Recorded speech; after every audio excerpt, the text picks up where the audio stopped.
বন্ধুরা, আমার হাতে যেই মোবাইলটি দেখতে পাচ্ছেন, মোবাইলটির মডেল হচ্ছে স্যামসাং M31। মোবাইলটি হাত থেকে পড়ে ডিসপ্লেটি ড্যামেজ হয়ে গেছে। দেখতে পাচ্ছেন ডিসপ্লের নিচের অংশে দেখা যাচ্ছে, কিন্তু উপরের অংশে ব্ল্যাক হয়ে গেছে। দ্যাট মিন্স ডিসপ্লেটি পরিবর্তন করতে হবে। এই ডিসপ্লেটি পরিবর্তন করতে যাবতীয় প্রসেস আমরা আপনাদের সাথে শেয়ার করব। আশা করি ভিডিও শেষ পর্যন্ত আমাদের সাথে থাকবেন। বন্ধুরা, প্রথমে আমরা বডিটি রিমুভ করে নিব। তারপর একটি একটি করে সবগুলো স্ক্রু আমরা রিমুভ করে নিব। স্ক্রু রিমুভ হওয়ার পর আমরা ডিসপ্লেটি ফ্রেম থেকে আলাদা করে ফেলব। ডিসপ্লেটি আলাদা হওয়ার পর আমরা নতুন ডিসপ্লেটি কিউসি করব, অর্থাৎ ডিসপ্লেটি A to Z চেক করে নিব। আপনারা অবগত আছেন ডিসপ্লেতে ওয়ারেন্টি থাকে না, তাই ডিসপ্লেটি ফাইনাল সেট আপ করার আগে অবশ্যই A to Z চেক করে নেবেন। যদি কিউসিতে ওকে থাকে তখনই আমরা ডিসপ্লেটা ফাইনাল সেট আপ করব। এই ডিসপ্লেটি আমরা কিউসি করে ওকে পেয়েছি।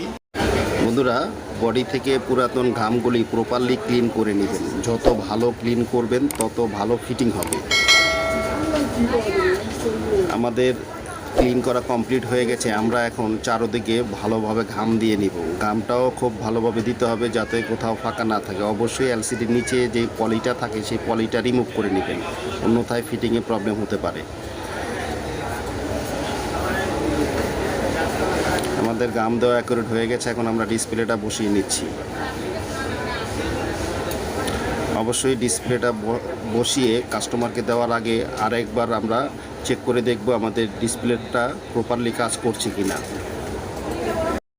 বন্ধুরা, এলসিডি সেট আপ করার পর আমরা কস্টেপ অথবা রাবার দিয়ে ভালোভাবে আটকিয়ে দিব, যাতে আমাদের ডিসপ্লেটা কোনোভাবে ফাঁকা হতে না পারে। যারা মোবাইল হসপিটালে সার্ভিস নিতে চান, স্ক্রিনে দেওয়া নাম্বারে সকাল 10টা থেকে রাত্র 8টার মধ্যে আমাদের সাথে যোগাযোগ করলে আমরা ইনস্ট্যান্ট রিপ্লাই দিয়ে থাকি। Thanks for watching this video.